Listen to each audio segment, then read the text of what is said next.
राजीव गांधी ने बाबरी मस्जिद के ताले खुलवाए।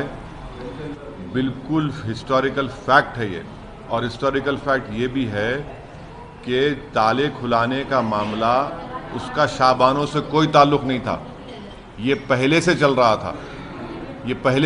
था। और तीसरी बात इसमें यह है कि जस्टिस पांडे ने जो जजमेंट दिया था, उन्होंने अपनी किताब में लिखा कि मैंने ताले खोलने का जजमेंट इसलिए दिया क्योंकि मेरे कोर्ट में एक काला बंदर आकर बैठा था और लोग उसको बादाम खिला रहे थे, अखरोट खिला रहे थे, नहीं खा रहा था। जब मैंने जजमेंट दिया तो दोबारा वो काला बंदर मेरे घर में आकर बैठ गया, तो मैंने समझा कि प्रभु ने मेरे जजमेंट को कबूल कर लिया। इसीलिए हम कह रहे हैं कि इस जितना ये जुडिशियल मामला रहा है 1949 से लेकर ताले खुलाने तक, इसमें इंसाफ नहीं हुआ है।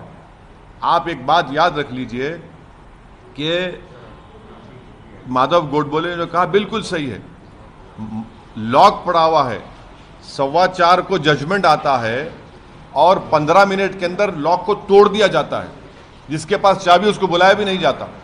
और फिर उसके बाद राजीव गांधी अपनी इलेक्शन की मुहिम का आगाज वहीं से करते हैं, उस जगह से करते हैं।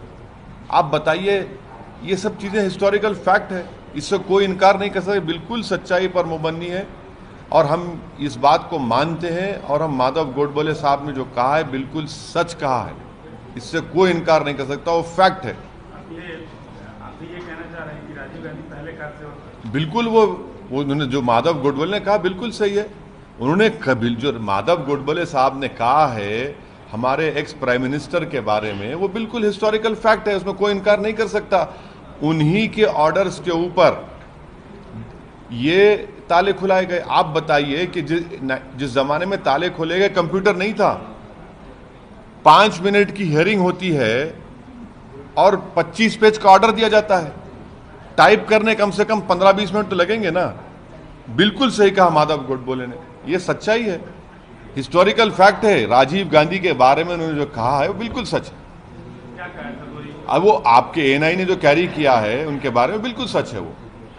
सर, आप जुडिशरी पे भी एक तरह से, जैसे आपने अभी बोला, आपने एक तरह से जुडिशरी पे भी कहीं ना कहीं आप निशाना साध रहे हैं। अब आप मेरे को बात बताइए कि पांडे साहब ने अपनी किताब में कहा है, अगर मैं जज होता और मैं ये फैसला देता कि भाई मैं फैसला प्रमोद के खिलाफ इसलिए देता क्योंकि मैंने एक हरे कबूतर को देखा था मेरे कोर्ट के सामने और मैंने प्रमोद के खिलाफ फैसला दिया और वो हरा कबूतर मेरे घर में आके बैठ गया, और मैं कहूंगा कि देखो कुदरत से मुझे एक पैगाम मिला था। ये जज इस तरह के जज फैसले देते हैं। एक और बात मैं आपको बता रहा हूं, बाबरी मस्जिद डिमोलिशन का कंटेम्प्ट पिटीशन अब तक क्यों नहीं हियर हुआ?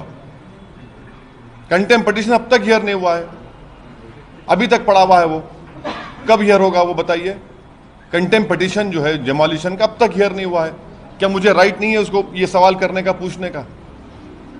बिल्कुल, ये मेरा जो ग्रीवियंस है वो सच्चाई पर मुबन्नी है। जस्टिस पांडे अपनी किताब में कह रहे हैं कोई जज इस तरह का फैसला देगा कि मेरे कोर्ट में काला बंदर आकर बैठा था और मैंने उसको देखा और समझा कि प्रभु से मुझे ऑर्डर हुआ है और मुझे ताला खोलने का जजमेंट दे दिया। बताइए आप।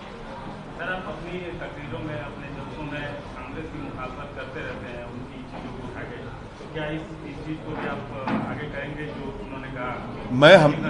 हम तो हमेशा इस बात को कहा है कि कांग्रेस पार्टी ने ही ताले खुलवाए। जब कांग्रेस पार्टी ही, जीबी पंत जब चीफ मिनिस्टर थे यूपी के, रात के अंधेरे में चोरी के साथ मूर्तियां रखी गई थी, इससे कोई इनकार नहीं करता, एफआईआर में है। चीफ मिनिस्टर जीबी पंत थे, ताले खोलने का कांग्रेस की सरकार थी।